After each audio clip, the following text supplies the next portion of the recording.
여러분, 혹시 밤중에 다리에 쥐가 나서 갑자기 깜짝 놀라 깨어난 적 있으신가요? 새벽 2시나 3시쯤 갑자기 종아리가 바위처럼 굳어지면서 참을 수 없는 통증에 잠이 확 깨는 그 순간 말이에요. 단순히 피곤해서 그런 거라며 넘어가신 분도 많으실 겁니다.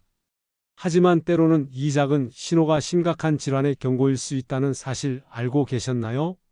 오늘은 다리에 쥐가 날 때 어떤 경우가 위험한지, 그리고 통증을 즉시 풀어내는 방법과 예방 습관까지 차근차근 말씀드리겠습니다. 불안감은 잠시 내려놓으셔도 좋습니다. 끝까지 들으시면 분명 마음이 한결 놓이고 내 몸을 지킬 구체적인 방법을 얻으실 수 있을 겁니다. 챕터 1. 단순한 쥐가 아닐 수도 있습니다. 아마 대부분의 분들이 다리에 쥐가 나면 그냥 잠깐 아픈 거라고 생각하고 넘어가셨을 거예요.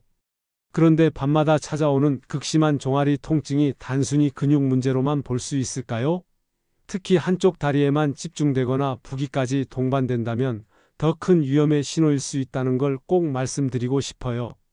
많은 분들이 쥐를 노화 현상으로만 여기시는데 이렇게 생각하면 조기 치료의 기회를 놓칠 수 있습니다.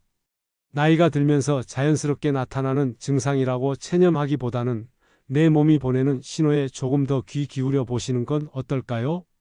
김화영 씨라는 67세 분이 계셨어요.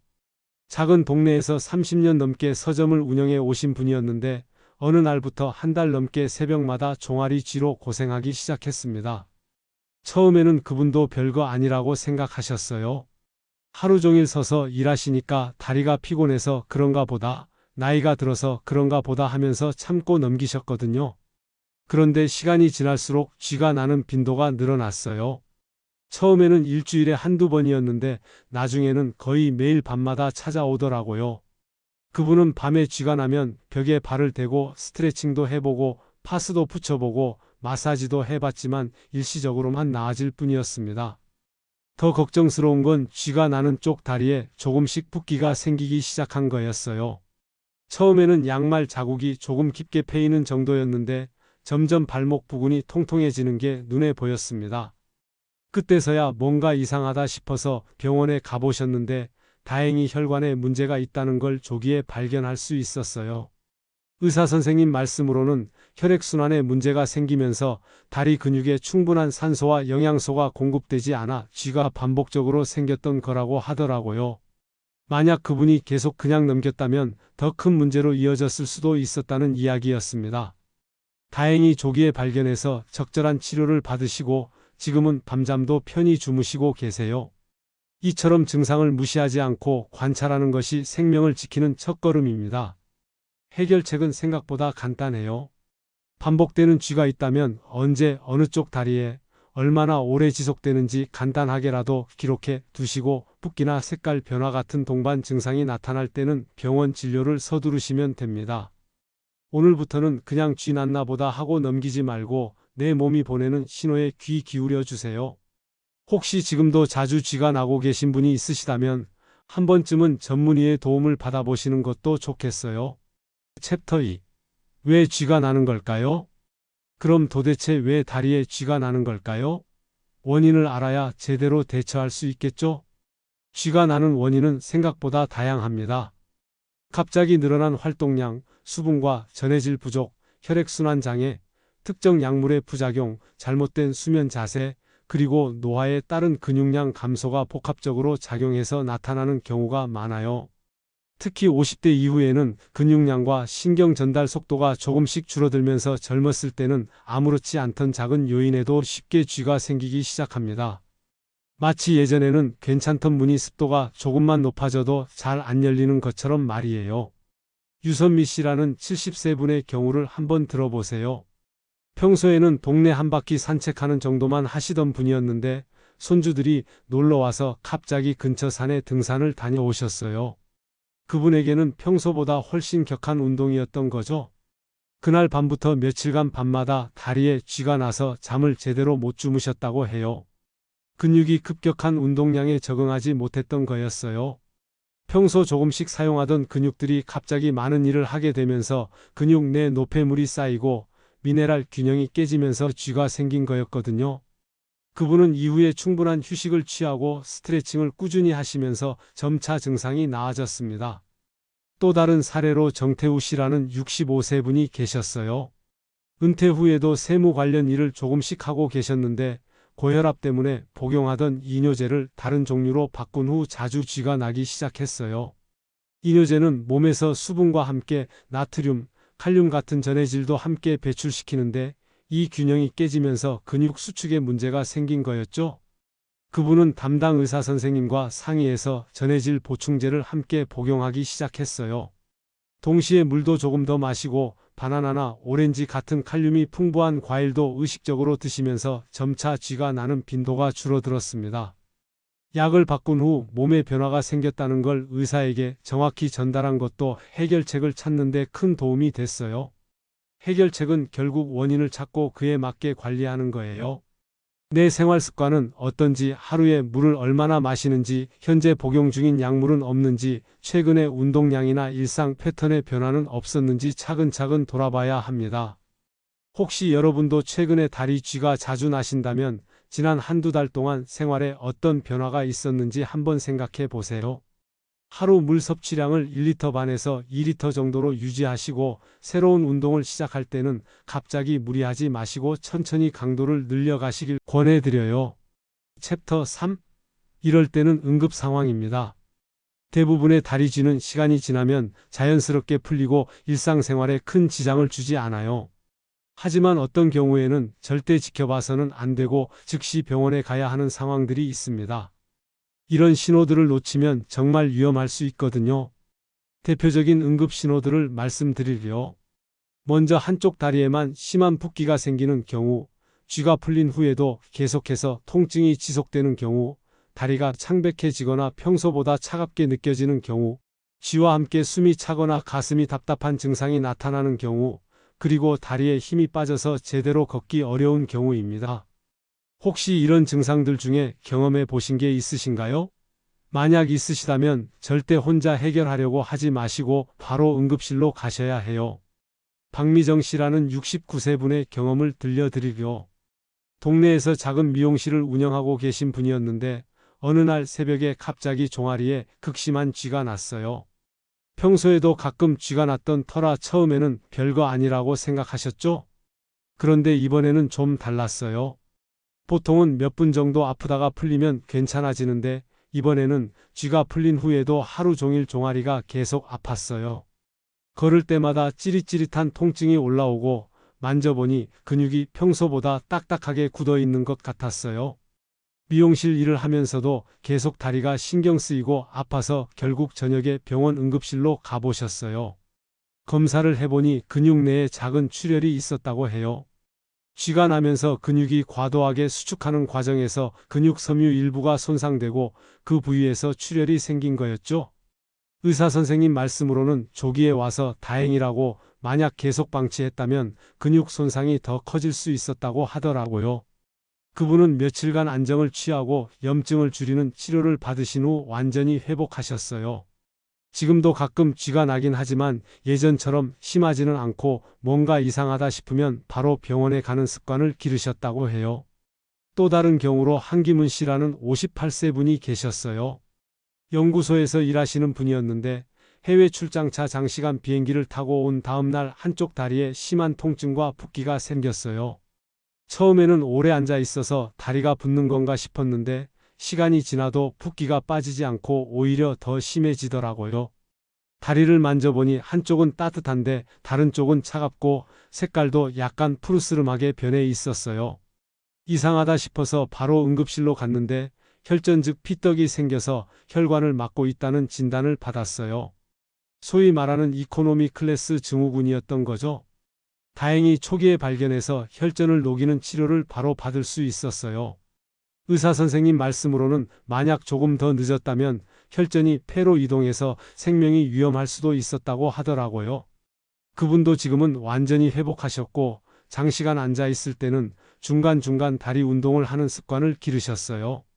해결책은 위험 신호를 정확히 구분하는 눈을 기르는 거예요. 평소와 다른 증상이 나타나면 절대 미루지 말고 의료진의 확인을 받으셔야 합니다.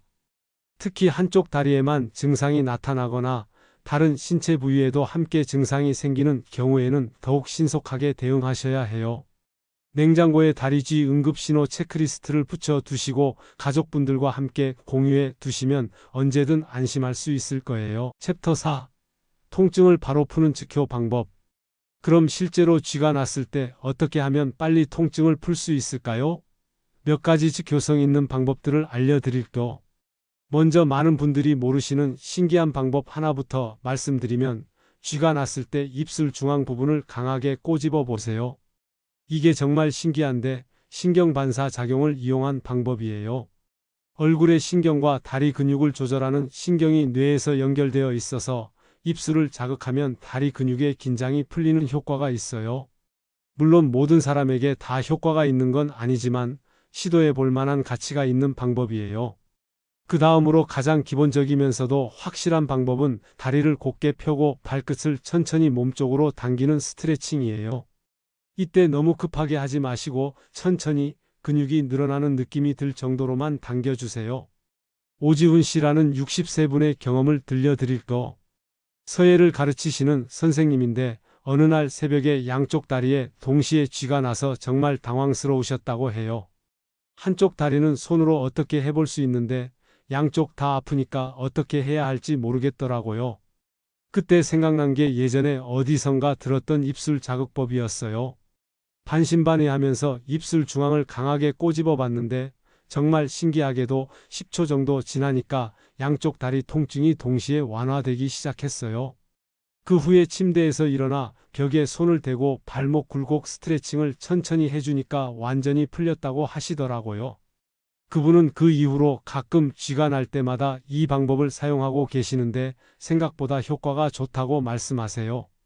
물론 모든 사람에게 다 통하는 건 아니지만 급할 때 한번 시도해 볼 만하다고 하시더라고요.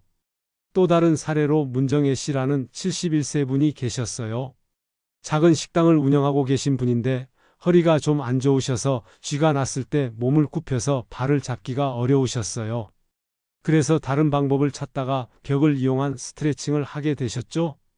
벽에서 한 팔 길이 정도 떨어진 곳에 서서 두 손을 벽에 대고 쥐가 난 쪽 다리를 뒤쪽으로 쭉 뻗어서 발꿈치를 바닥에 붙이는 방법이에요. 마치 벽 밀기 운동을 하는 것처럼요. 이렇게 하면 허리를 굽히지 않고도 종아리 근육을 늘릴 수 있거든요. 그분 말씀으로는 이 방법이 자신에게는 가장 편하고 효과적이라고 하시더라고요. 나이가 들면서 몸이 예전만큼 유연하지 않아도 할 수 있는 방법이라서 주변 어르신들에게도 알려드리고 계시다고 해요. 통증이 조금 가라앉으면 그 다음에는 종아리를 부드럽게 마사지해 주세요. 발목에서 무릎 쪽으로 쓸어 올리듯이 마사지하면 혈액순환에 도움이 돼요. 또한 승산혈이라고 해서 종아리 뒤쪽 중앙 부분을 지압해 주는 것도 도움이 됩니다. 마지막으로 온찜질도 좋은 방법이에요. 따뜻한 물수건이나 찜질팩을 쥐가 난 부위에 올려두면 근육이 이완되면서 회복이 빨라져요. 기억하세요. 입술 자극, 발끝 당기기, 부드러운 마사지 순서만 알아두셔도 밤중에 쥐가 나더라도 당황하지 않고 대처할 수 있어요. 챕터 5. 다시 쥐가 나지 않게 하려면 아무리 좋은 대처법을 알고 있어도 애초에 쥐가 나지 않는 게 가장 좋겠죠? 예방이야말로 가장 중요한 치료법이에요. 다행히 일상생활에서 조금만 신경 써도 다리쥐를 상당히 예방할 수 있어요. 먼저 올바른 수면 자세가 중요해요. 옆으로 누워서 다리를 웅크리고 자는 분들이 많은데 이렇게 자면 다리 근육이 계속 수축된 상태로 있게 되어서 쥐가 나기 쉬워져요. 가능하면 다리를 곧게 펴고 주무시거나 다리 사이에 쿠션을 끼워서 자연스러운 자세를 유지하시는 게 좋아요. 또한 잠자기 전 간단한 스트레칭도 큰 도움이 됩니다. 5분 정도만 투자해서 종아리와 허벅지 뒷근육을 가볍게 늘려주시면 밤중에 쥐가 날 확률이 크게 줄어들어요. 서인석 씨라는 66세 분의 변화 과정을 들려드릴게요. 공무원으로 일하시다가 은퇴하신 분인데 처음에는 거의 매주 23번씩 밤에 다리쥐로 잠이 깨곤 하셨어요. 낮에는 피곤하고 밤에는 쥐 때문에 잠을 설쳐서 정말 힘들어 하셨죠? 그분이 가장 먼저 바꾼 건 수면 자세였어요. 평생 옆으로 웅크려서 주무시던 습관을 바꿔서 다리를 곧게 펴고 주무시기 시작했어요. 처음에는 익숙하지 않아서 자꾸 옆으로 돌아눕게 되더라고 하시는데 베개를 다리 사이에 끼워서 자세를 고정하는 방법을 사용하셨어요. 동시에 잠자리에 들기 전 5분간 스트레칭도 시작하셨어요. 침대에 앉아서 다리를 쭉 펴고 발끝을 당기는 동작, 서서 벽에 손을 대고 종아리를 늘리는 동작, 그리고 의자에 앉아서 발목을 돌리는 동작을 번갈아 가면서 하셨죠? 한 달 정도 지나니까 정말 신기하게도 밤에 쥐가 나는 빈도가 크게 줄어들었어요. 일주일에 23번이던 게 한 달에 한 번 정도로 줄어든 거죠. 그분 말씀으로는 잠들기 전 스트레칭이 단순히 쥐 예방뿐만 아니라 숙면에도 도움이 된다고 하시더라고요. 수분과 전해질 섭취도 매우 중요해요. 하루에 물을 1리터 반에서 2리터 정도 마시되 한 번에 많이 마시지 마시고 조금씩 나누어서 드시는 게 좋아요. 또한 바나나, 오렌지, 감자 같은 칼륨이 풍부한 음식을 평소에 드시면 전해질 균형 유지에 도움이 됩니다. 정은아 씨라는 63세 분의 경우를 보면 간병인 일을 하시느라 불규칙한 생활을 하시는 분이었어요. 밤 근무를 할 때가 많아서 수면 패턴도 일정하지 않고 바쁘다 보니까 물도 제대로 못 마시고 커피나 에너지 드링크로 버티는 날이 많았어요. 당연히 다리 쥐도 자주 나고 밤에 자다가 깨는 일이 잦았죠. 그런데 생활 습관을 조금씩 바꿔나가면서 상황이 많이 개선됐어요. 먼저 저녁에 마시던 커피나 에너지 드링크를 끊고 대신 물을 수시로 조금씩 마시는 습관을 기르셨어요. 또한 너무 꽉 끼는 압박 양말 대신 느슨한 면양말로 바꾸셨고 잠자리에 들기 전에는 다리를 심장보다 높게 올려놓고 10분 정도 휴식을 취하는 시간을 만드셨어요. 이런 작은 변화들이 모여서 밤중에 깨는 횟수가 줄어들고 수면의 질이 좋아졌다고 하시더라고요. 온도 관리도 놓치기 쉬운 중요한 요소예요. 너무 추우면 근육이 경직되기 쉽고 너무 더우면 탈수가 생길 수 있어요. 적정한 실내 온도를 유지하시고 다리가 차가워지지 않도록 얇은 이불을 덮고 주무시는 것도 도움이 됩니다. 해결책은 사실 거창하지 않아요. 올바른 수면 자세, 취침 전 간단한 스트레칭, 충분한 수분 섭취, 규칙적인 생활 패턴, 현재 복용 중인 약물에 대한 점검, 그리고 따뜻하고 편안한 수면 환경 만들기. 이런 작은 생활 습관들의 꾸준한 실천이 통증 없는 편안한 밤을 만들어 줄 거예요. 반대로 잘못된 습관들도 있어요. 쥐가 났다고 해서 너무 세게 주무르거나 의사와 상의 없이 임의로 약을 중단하거나 통증이 있는데도 무리해서 운동을 하는 것들은 오히려 증상을 악화시킬 수 있으니 주의하세요. 오늘부터 잠자리에 들기 전 물 한 잔과 함께 간단한 발목 스트레칭을 꼭 실천해 보세요. 분명 달라진 걸 느끼실 수 있을 거예요. 여러분, 오늘 다리 쥐에 대해 많은 이야기를 나누었는데요. 다리의 쥐는 정말 흔한 증상이지만 때로는 우리 몸이 보내는 중요한 경고 신호일 수 있다는 걸 꼭 기억해 주세요. 오늘 말씀드린 내용들을 정리해 보면 먼저 단순한 쥐라고 넘기지 말고 반복되는 증상이나 동반되는 증상들을 잘 관찰해야 한다는 것, 쥐가 나는 다양한 원인들을 이해하고 내 생활 속에서 해당하는 요인이 없는지 점검해야 한다는 것, 응급 상황의 신호들을 정확히 알고 필요할 때는 주저하지 말고 병원에 가야 한다는 것, 그리고 쥐가 났을 때 즉시 활용할 수 있는 효과적인 대처법들을 익혀두어야 한다는 것입니다. 마지막으로 가장 중요한 건 예방이에요. 올바른 수면 자세, 취침 전 스트레칭, 충분한 수분 섭취, 규칙적인 생활 습관 같은 작은 실천들이 모여서 편안한 밤잠을 만들어 줍니다. 건강은 저절로 주어지는 게 아니라 우리가 매일매일 조금씩 만들어 가는 거예요. 작은 관심과 실천이 큰 변화를 만들어낸다는 걸 믿으시고 오늘부터라도 하나씩 실천해 보세요. 특히 오늘 밤부터는 잠자리에 들기 전 5분만 투자해서 간단한 다리 스트레칭을 해보시고 물 한 잔도 챙겨 드세요. 그리고 혹시 평소와 다른 증상이 나타나면 혼자 끙끙 앓지 마시고 전문의의 도움을 받으시길 바랍니다. 여러분 모두 다리 쥐 걱정 없는 편안하고 깊은 잠 주무시길 바라며 건강하고 활기찬 하루하루 보내세요. 지금까지 청춘 노하우였습니다. 감사합니다.